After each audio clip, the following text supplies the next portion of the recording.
Coburg, Melbourne. Fine November day, and a champion racing car is being readied for another race. It's the Norm Beechey Holden Monaro GTS 350. The big brutal machine has run 6 events, counting towards the Australian Touring Car Championship. In 2 days, it will race the last at Symonds Plains in Tasmania. A grueling, dramatic quest for honours over 5 states. You right, Louis? To Beechey and his crew, it hardly seems possible that the last race is looming. Soon there'll be rest from the endless pressures of competition. Relief from the all-night workshop sessions, the setbacks, the heartbreaks. 9 months of it. Right, hold it. Readying the Monaro for race 7 is an absorbing task. The first event of the season seems so distant. And the start of Calder in round 1 of the Australian Touring Car Championship, and Mustang driver Alan Moffat has taken the lead. Right on his tail, the defending title holder Ian Gagan, but he's going to need plenty of skill and speed to down Moffat. Look at him go! And there's Norm Beechey in his Holden Monaro. He's got past both Bob Jane and Gagan as though they were standing still. And he's after Moffat, the leader. The Monaro's unbelievably fast. Moffat had better watch out. And now he's on his tail. Look at Beechey pressuring the Mustang. The Monaro's winning hands down in the power department, but the Mustang's got an advantage under brakes and Moffat's clinging to his lead. This is a fantastic race for Beechey's new car, a homemade car, stirring up an expensive factory special. Back in the ruck, and it's a big battle between the Porsches of Jim McEwen and Brian Foley. This is nearly as good as the dice for the lead. There's Moffat coming up to lap Bob Jane, and Beechey's missing. Word from the pits is that he's punctured a tyre after biffing a slower car. That's bad luck. McEwen now in command, and there's Jane pulling into the pits.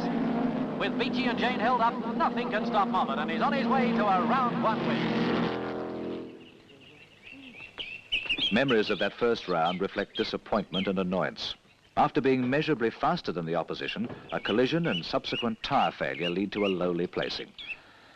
But Norm Beechey, veteran campaigner of Australian motorsport, doesn't dwell on mishap. To Beechey, motorsport is a mixture of good and bad, of depression and elation.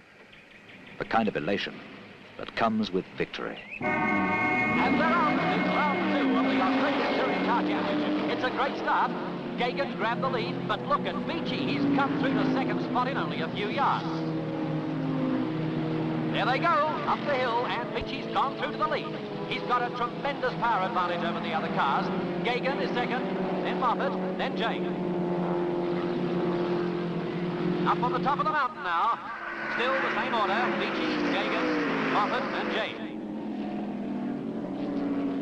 Down through the S's, and Beechey still in command. Monaro's sounding glorious, and there they are. Gagan's leading. Gagan leading from Moffat, and there's Beechey back in third behind Moffat. First time past the pits, Gagan from Moffat. A tremendous duel shaping up here, and oh, another surprise, Moffat's missing. Word from the pits that the Mustang's blown some plugs and he might be out. That puts Beechey back into second, but he's not getting it easy. Bob Jane's pushing him pretty hard, giving him no peace at all. Gagan still well out in front. He'll take some catching. Beechey and Jane, oh, Jane spun the Mustang at Morris elbow. Oh, that's bad. But that takes the pressure off Beechey. And now he's after Gagan. And it looks as though the Mustang's slowing. It's not handling too well. Look at Beechey through the S's. Much faster. 2 laps to go, and Beechey's right on his tail. It looks as though he's about to take the lead right here in front of us. Yes, there he goes. Norm Beechey's taken the lead, and Gagan's definitely slowing. Beechey's got it sewn up. Here they are at the S's. Look at the march, and Beechey's going away to win easily. Last time into Murray's, and here comes Beechey to get the checkered flag. A tremendous win for Norm Beechey. Well, if he can keep that up, he'll inject some real life into the championship. Great driver, great car, good preparation. That's the sort of combination you need to win top motor races.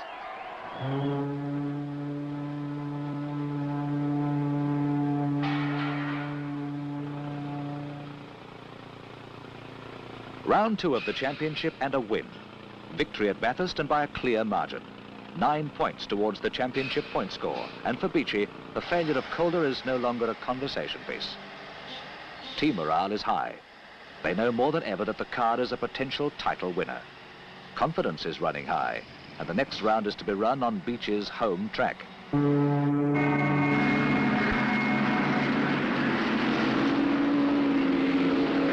doubt about who won the jump. Look at Beechey. He's made the others look like billy carts as they boom down the finish straight towards Shell. Here they come up to Peters. A quarter of a lap, and look at the margins. Beechey, Gagan, Moffat and Jane. And down the straight, Beechey's just flying away. Lukey's at the bottom of the main straight. The Holden's got a dozen lengths on Gagan. What a fantastic first lap. Almost unbelievable. Still the same order as Peters again. But Moffat's making a move on Gagan, and he's going through. Now Moffat, but he'll need to go pretty fast to catch the Holden. It's going like a rocket. Through Peters, Beechey's still clear, and Gagan's dropping back. The others are simply too fast. This is a fantastic display by Beechey. Moffat's not gaining, and we're not surprised. The Holden's fast down the straight, much quicker than the Mustang. There's the margin at Lukey's. Moffat's still relying on his brakes to make up lost ground, but when he grabs back, Beechey steals again under par. He's well and truly in command. Peters again. Down the straight, Beechey's pulling away. Moffat's definitely slowing, and Gagan's catching him. Up they go into Peters. In goes Moffat, and here comes Gagan. Gagan's right on Moffat's tail now. The red Mustang slowing with engine trouble, and there he goes, right in front of the grandstand. But up in front, it's all Beechey. Here he comes, last lap, heading towards the checkered flag. Yes, there it is, an all-the-way win for Norm Beechey. That's his second in a row. Unlike Bathurst, he led all the way today in a great display of superiority. I'm sure everyone here would agree that the issue was never in doubt. Right from the moment the flag dropped, it was Beechey all the way. Another tremendous drive.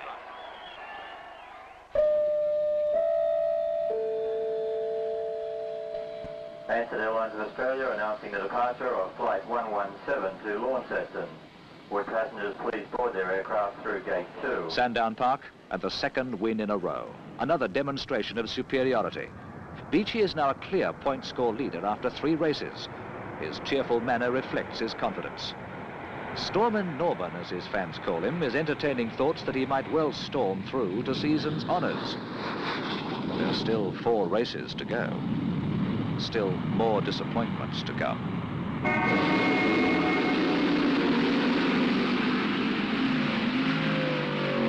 It's pretty windy out there as the flag drops. It's also wet, and the Porsche Foley gets the best of the start. But as soon as they hit the first stretch of straight, Moffat boosts his Mustang into the lead, and away he goes. He's got rain tyres aboard, and while the track's wet, he's getting plenty of traction, while his dry-tyred rivals are in trouble. But if that rain goes, the tables will be turned, and he'll be in difficulty. There's Beechey. He's moving past Foley into second. But Moffat's going to take some chances. While the track's wet, Beechey's got little hope of getting to the Mustang. But the clouds look as though they might be rolling away. Oh, there's a shot. Gagan's come through past Beechey to pressure Moffat. The track's dry, and Moffat's wet tyres are overheating. Gagan's got him. There he goes, through into first. There's a brilliant tyre decision for you. It worked out just right. He gambled that the rain would disappear, and it worked. And there's Moffat. He's out. Some sort of mechanical trouble. That's bad luck after a great drive. We've just heard that Beechey had a slipping clutch, which is most likely why Gagan got past him. Here he is, trying hard to take back the gap, but Gagan's not going to give this one up without a fight. He's got the wick turned up full, and he's going like a rocket. Here's the last lap, and victory to the defending title holder, Ian Gagan. Whoa, what tremendous tactics. Well and truly deserved this victory. Bad luck for Beechey and Moffat. Beechey won't forget the dramas of Manillar in a hurry. Rain, leading to a wet, greasy track and conditions that spell danger. The defending title holder Ian Gagan deserved his win, and Beechey doesn't begrudge him his 9 points. But the second earned him 6, enough to maintain his point score lead. Wonder what would have happened had the track been dry for the entire race. Like it, Warwick Farm. They get the jump, and the little Porsche McCunes has stolen a march on the big iron, and he's into the lead. They're right on his hammer as they stream towards paddock. And look at this. There's a crash coming up.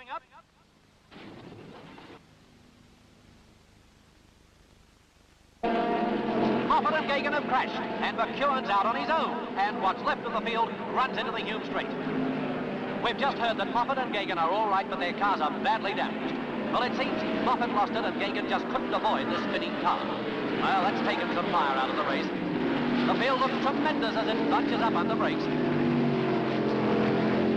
Green corner, Bob James in second, but Beechey's right on his hammer. This is a tremendous duel.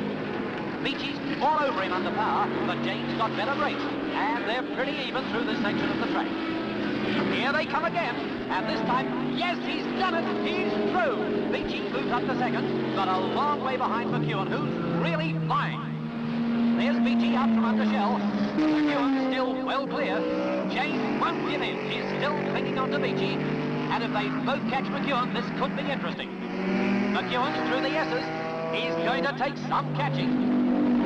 Beechey's determined to do just that. He's trying pretty hard. Here's the margin as they tear into creek with the race half gone. But Beechey's not going to do it.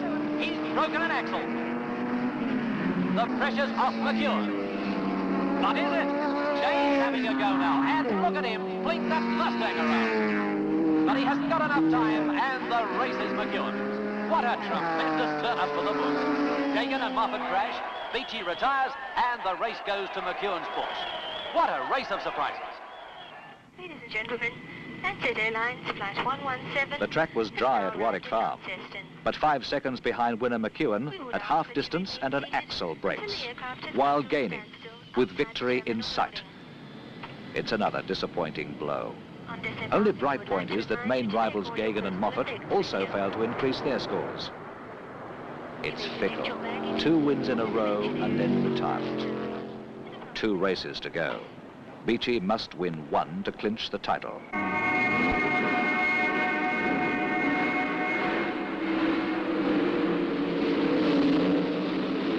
Now, it's Gagan who gets the break as they race up. Oh, here's trouble!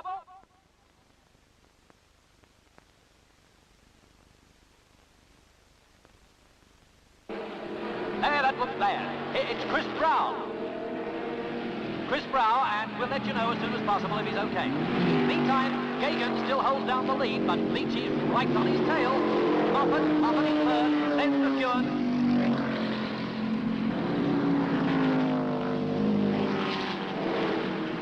Oh, Beechey's gone into the lead. Gagan's dropping back with some sort of trouble. Remembering that the Mustang was badly damaged in that Warwick Farm crash only a week ago, we're not surprised. That puts Beechey in the box seat because Lakeside's not an easy circuit to pass on, and he'll cover himself pretty well. There's Gagan going back into the pits for attention. He must be a very disappointed driver. But it's Beechey belting along up in front, and the Holden's going well. Now, if he can win this one, he'll wrap up the championship. Bob Jane, though, isn't going to let him post an easy win. Look at him, pressure. There's Moffat, way down. He got black flags for attempting to pass while the yellow flag was out during the accident.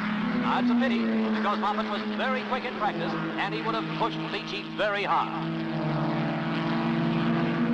James going very hard, but he's losing a bit of ground. Beechey definitely in full command. Moffat again, way down. Beechey's going to win this one well. No one's going to get near to him. The car's performing. Last lap. And Beechey and his car are rushing to victory, well in front. 3rd win of the season. When they cross the line, the championship is virtually theirs. It's a moment Beechey will never forget.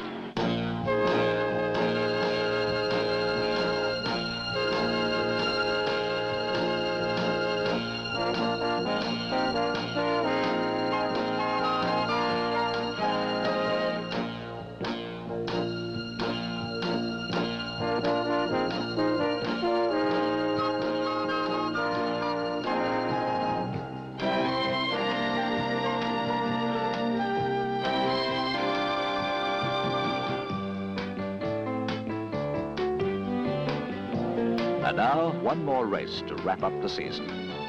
Beechey cannot be beaten for the title. Mustang driver Bob Jane can equal his point score if he wins Simmons Plains, but Beechey will get the decision on a countback. In effect, Beechey doesn't have to run the Tasmanian race, but he will, to keep faith with the promoter, the fans, and his sponsors. Beechey is a sportsman first, champion racing car driver, second. On its transporter. The first practice session for the championship car will be getting underway in about half an hour's time. Now they'll run 2 time trials to decide starting positions, and we expect quite a battle because that top position... Scrutineering for the Beechey car is almost anticlimactic.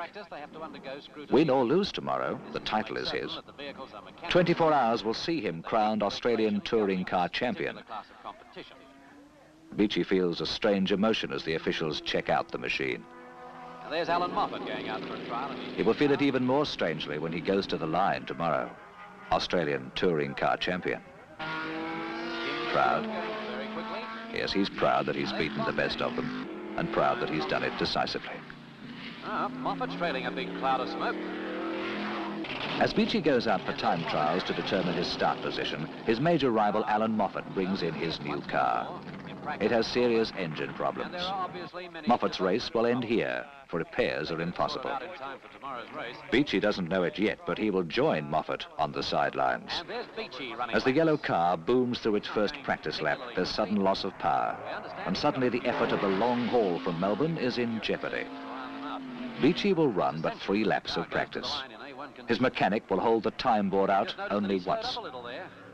The expense of shipping the car, airfares, accommodation, all for 3 laps. Oh, Lou, just have a bit of a look at those. Well, that one looks as though it's going the same way, doesn't it? Yeah, well, I reckon we've got a bit of a problem there, Lou, really. Another all-night workshop session looms. The engine will have to be pulled down to find out the trouble. It has to be in the top end. Could try a rebuild, but I don't know if we've got enough bits. Ah, make a bloke mad. Last race of the season and we look like being a non-starter. Louis, you know, what do you think of the program? Well, I think this roll has to be replaced, no? The decision finally has to be made. Beechey cannot risk damaging the complex and expensive machine. He's too old a hand to throw away thousands of dollars. No, not really. He will not start. But he will another day, for another valuable developmental lesson has been learnt. Yeah, well, you're out of the way, Norm. It's bad luck for you, I know, but that leaves one less for us to beat. Here's the start, and McEwen's got the jump again. Fastest qualifier, Bob James, sliding all over the place. Yes, it's McEwen in the Porsche who's going to be first into the hairpin, and he'll take some catching in the rain. Thompson second, then Jane, who lost a lot of ground with his trouble off the line. And down the back straight they go. Look at the spray. It'll be interesting to see whether the big cars can take him back. It's Warwick Farm all over again. Into the S's near the pits, and Thompson's trying hard, but he can't get to the flying McEwen. And here comes Jane. He's really flying. But I don't think they're going to do it. The Porsche is home in the wet. And if the rain keeps up, the race is his.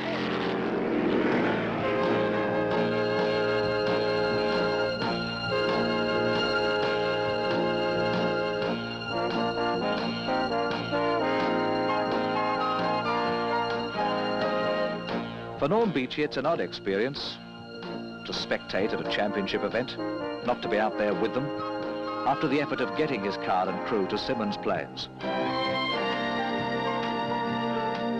Well, quite frankly, Louis, that wraps it up for the year, you know. We can't start, so that's it, you know. With Beechey out, things are easier for McEwen, and he splashes through the rain to an easy win, earning enough points to come second in the title. Bob Jane ends the season in 3rd place. A 1-2-3 for Shell. For Norm Beechey, Symonds Plains is a mixture of emotions. Disappointment at mechanical failure. Elation at congratulating a teammate. It's a simple display of sportsmanship worthy of a champion. Australian touring car champion.